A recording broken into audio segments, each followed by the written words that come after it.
the curse has been broken. That's right. That last time I attended a Blackburn Rovers game was a victory, of course, previously. And a right old bad run of games. But can I make it 2 wins out of 2? We'll take a look at that and much more next.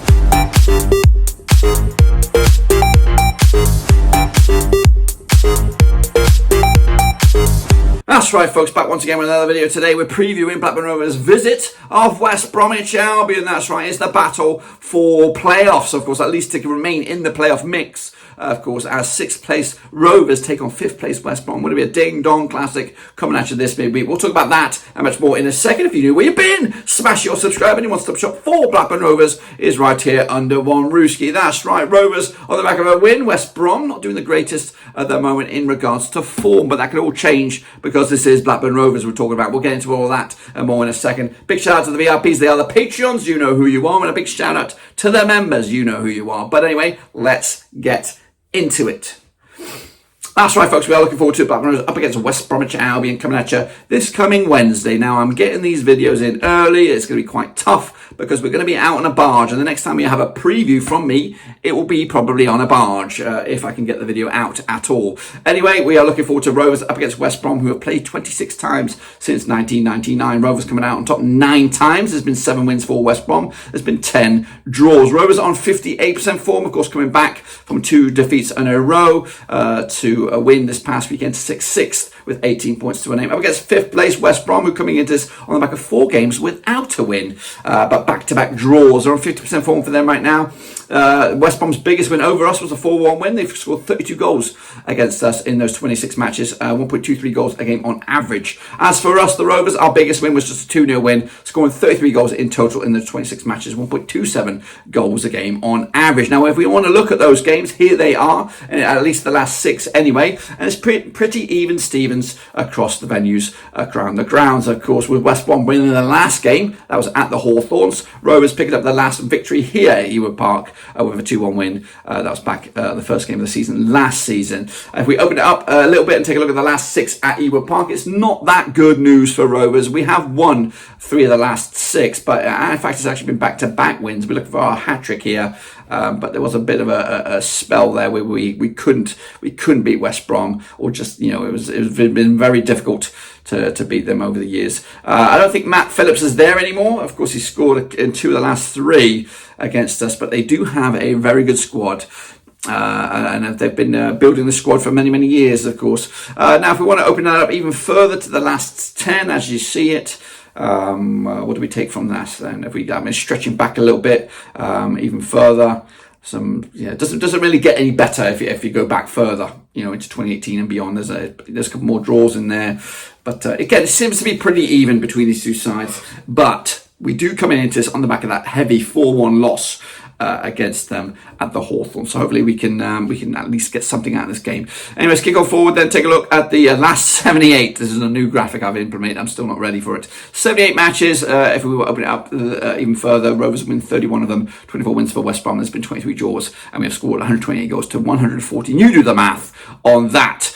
Let's take a look at the values of the squad then. Of course, West Brom have a more expensive squad according to the transfermarket.com website, 57 million compared to our 50 million, averaging around about 2.29 million pounds per player compared to the 1.93. They have an older squad, more national team players and more foreigners than we do. As for the coaches, this is where it gets a little bit interesting. Of course, Eustace is a little bit older, and he has more points per match, 1.50 points per match, compared to Carlos Corberan. But if you look even closer, his record against West Brom is faultless, absolutely faultless. He's managed against them 3 times. He's won them, and that's against West Brom, and he's managed against Carlos Corberan twice, and he's won both of them. Oh my gosh! But this is Blackburn Rovers. Of course, we are going to be the party poopers in all this, and of course break that 100% perfect record for Eustace. As for Carlos Corberan, his record against Rovers is better than we want. He's managed against us 7 times. He's won 3 of them. He's lost 2 of them. It's been 2 draws, of course, and his record against Eustace, like I said,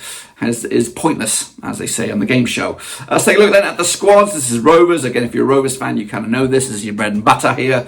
Still, Blazov Tov, the Hungarian keeper, waits for his chance. I think Pairs did good against Swansea. I saw him in my own eyes, and he did pretty good for himself this past weekend. Meanwhile, the likes of Carter, was pretty good as well last weekend. I think it was Carter Dom Hyam as well. Did pretty good at the back. Of course, we're relying on the full backs. I think, of course, Owen Beck was back and he was great, as was Todd Cantwell was back and he was great. And other standouts, a lot of good standouts as well. Still want to see some more goal efforts from Yuki and Magda Gay. It's kind of gone a little bit quiet for them, but as long as we're scoring, as long as we can keep on winning, especially at home, then albeit good news. Of course, this is what I've gone with. It's kind of a repeat of what I want before, so a slight change, of course, and maybe again the 3 games in 7 or 8 days. You're going to be looking to rotate it up a little bit. I've gone Pears, Beck, Hyam, Bath, Britton, Travis, Tronstad, Dolan, Cantwell, Koza, Dubry to start, and then McTagate up top. But that's just my take on it, guys. That's my take. Anyway, let's take a look at the opposition then. West Brom, they've got the likes of Alex Palmer between the sticks, good solid goalkeeper. Then, of course, some experience is Sami Ajayi in there. They've got Carl Bartley, Paddy McNair, and of course Mason Holgate. We'll take a look at him in a minute. And then Torshavn Hogan, you'll see him at left back. Meanwhile, into midfield, they've got a tasty looking midfield. Callum Stiles, John Swift, Alex Mowat, Jed Watts, all of those, well, at least Jed Watts, Mowat and Swift, all are Deadpool superstars and can just bang it in the back of the net as well. You've got Dean Ganga as well. Colin Grant is in there. Josh Major, the top goal scorer in the league, or at least there or thereabouts. So it's Michael Johnson's in there. It is a tasty looking team once it gets going. This is my team. I've gone with Palmer between sticks. We've got Hegem, Bartley, Ajayi, Furlong, Mowat, Racic, Fellows, Dianganga, Colin Grant, Josh Major. This ain't an easy game, guys. These guys are good. These are quality.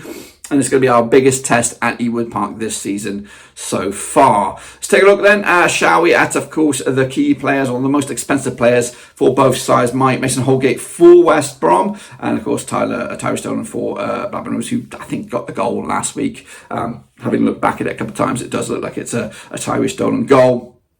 Let's take a look then at the key players performance-wise, and there you can see it right there. From they're just above us in the table, but they are leaps and bounds ahead of us on performance ratings. It looks at Alex Mowat 7.57, Carl Bartley 7.28, Major 7.24, Conor Grant 7.12, Alex Palmer 7.9. Those are 5 players before we get to our best performing player, and that's Lewis Travers 7.07. Now this is an independent verification, not biased, not blue and white tinted glasses. These are a website, SofaScore, giving their gradings. So yes, we're doing all right, but realistically, how well have we been playing individually? As you can see, not that great compared to the likes of a West Brom, a true playoff contender. Are we punching above our weight? Probably, but this will definitely be one of those games that could say if we're serious or not.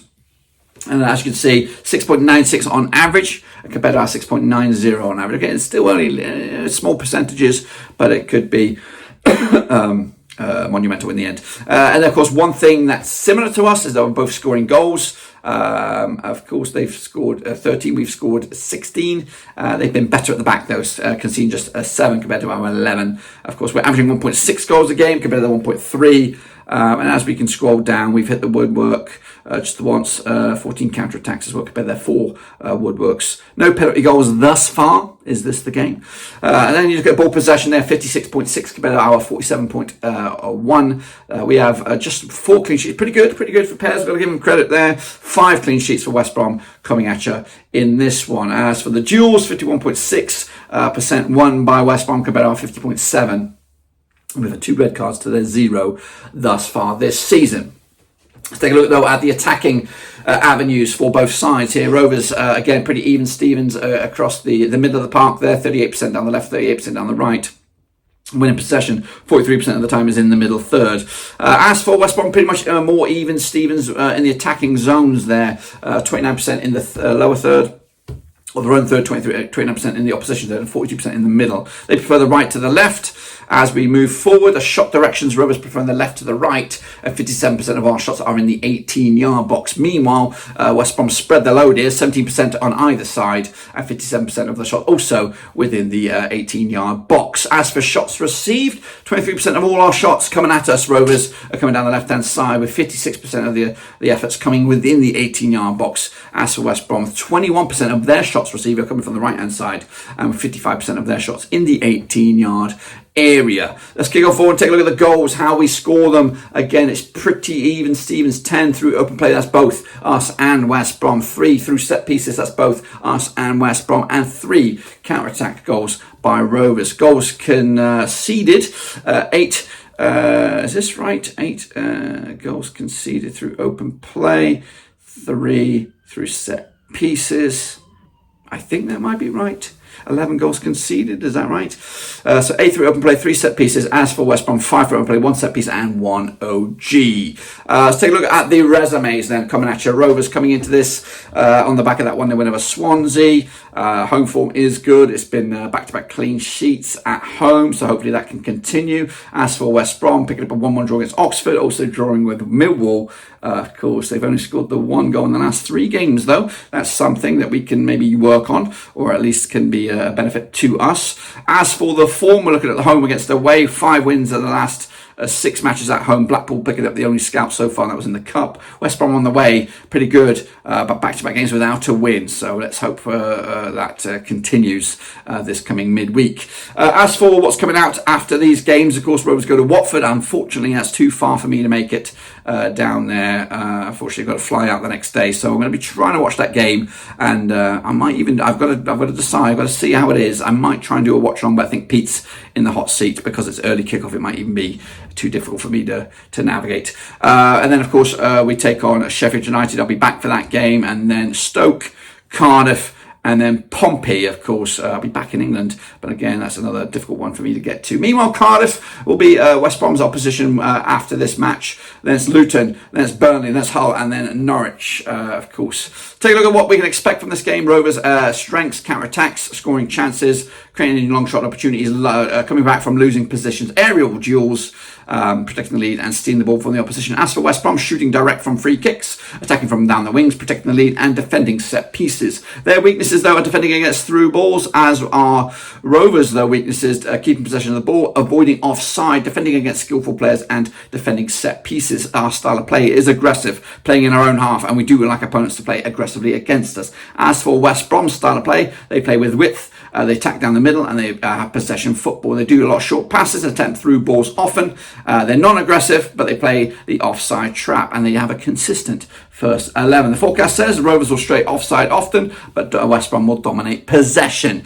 Of course, let's take a look at the tables right now. They are just above us on goal difference. A win for either of us, we could actually break into the top 2, but that would be dreamland right now. Of course, the other games around the Championship look a little bit like this. All kicks off on Tuesday with games such as Leeds, Watford, Cardiff, Pompey, Sheffield Wednesday, Swansea, Preston against Norwich. We have Stoke against Bristol City. We have Oxford against Derby, and then QPR against Coventry. As for Wednesday, it's Millwall, Plymouth, Luton, Sunderland, Hull, Burnley, Middlesbrough, and Sheffield United. And Rovers take on West Brom. Will be the game of the day. I should hopefully be there. Pete should be in the hot seat. We've got it all covered, all angles covered, and then hopefully a debrief after that. But that, my friends, is nearly about it. We're going to have a quick look at the goal scorers. Of course, Josh Major is up there, 7 goals scored. Yuki Hashi's up there. He needs the goal himself. Tom Fellows, chief assist man as well from West Brom. They've got all the ticks in the right boxes, of course. But what about my prediction? It all comes down to this, guys. What do we expect from this match? Well, it's going to be tight. It's going to be difficult. I think West Brom are going to cause us some headaches. Swansea were on the front foot a lot. They just couldn't find the back of the net. I think West Brom will find the back of the net, but I also think Rovers will find the back of the net. I'm going to go with a 1-1 draw, which is okay. It keeps us unbeaten at home, but it does end our 100% streak at home. It's going to be difficult game. West Brom are tricky. If we win this, though, if we do win this, then serious thought has to be made about where we're actually going to go this season, because I think this is a big one. This is a big one, the biggest game at home for us this season. So there we have it, folks. That is what I'm thinking. What are you thinking? Let me know down below. We'll see you soon, of course, for the next one. But until then, we're done.